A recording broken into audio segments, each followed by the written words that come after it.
So I'm going to go through Group B of ESL Pro League, right? So we saw Furia, Ents, and Faze make it through. Vitality, Outsiders, and Sprout not go anywhere, right? They're not going forward. Furia top the group. Fantastic stuff from these guys, especially with Drop, etc. coming in. Safe as well. Safe's very aggressive. Suits them down to the ground when it comes to Furia. Ents, again, Ents with a few changes. They're looking good. Snappy is able to... By the way, Snappy's like 30. Still able to lead really well. Another Danish player that's having success with it. I really like what we see from the Ents boys, to be fair. Since Madden's coming to the team as well. It's good to see Madden get an opportunity. I met him years ago. He's a really cool guy anyway. But I wasn't really sure where he was going to go career-wise. You know, what team he'd fit onto. Seems like Ents is pretty nice for him.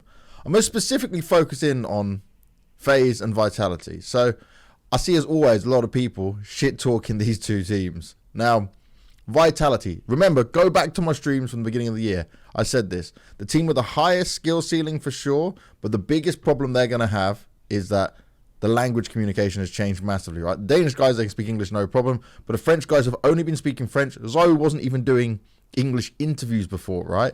So there's a huge change. Also, very culturally different. Now, Vitality have worked on a lot of things. You've seen it on their stories outside of the games, you know, doing things that weren't just inside CS and how it all works out. But like Zyru's having some pretty rough performances, honestly. Apex at times doesn't seem to have the greatest grip on the game. But I still believe that, okay, it needs to be before the major, right? It needs to be soon that they start performing. But they just need the most time out of the new teams to find success. Okay, they got the win in the end against Outsiders yesterday, but that's because there was like less pressure in a game like that.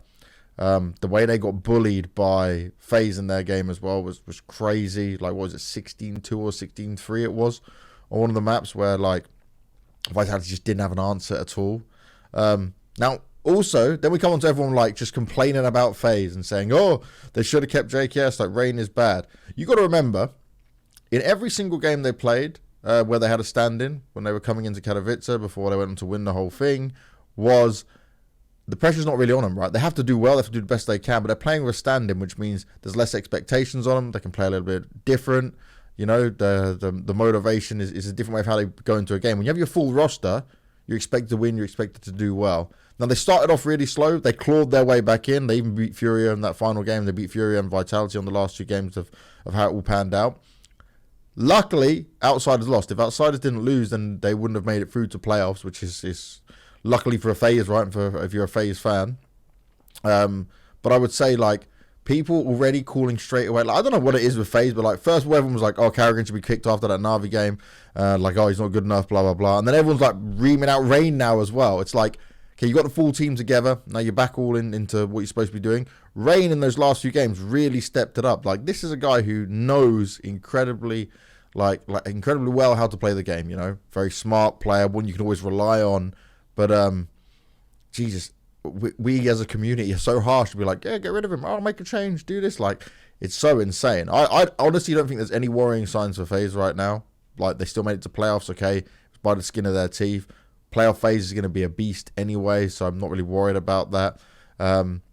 Maybe there should be a slight bit of worry that you have in here for Vitality. Like, more time needs to be kicked on in order for them to bring up to the level we expect to see them on. But I just think you got to give both teams a bit more time. Like, FaZe to now get readjusted, just playing with their five, playing the way they want to play. Don't think it's going to be a problem when it comes to playoffs. Vitality, like, if we get to the major and Vitality is still playing bad, then maybe we can start saying, like, okay, this isn't working. Like, maybe we bit off more than we can chew kind of thing.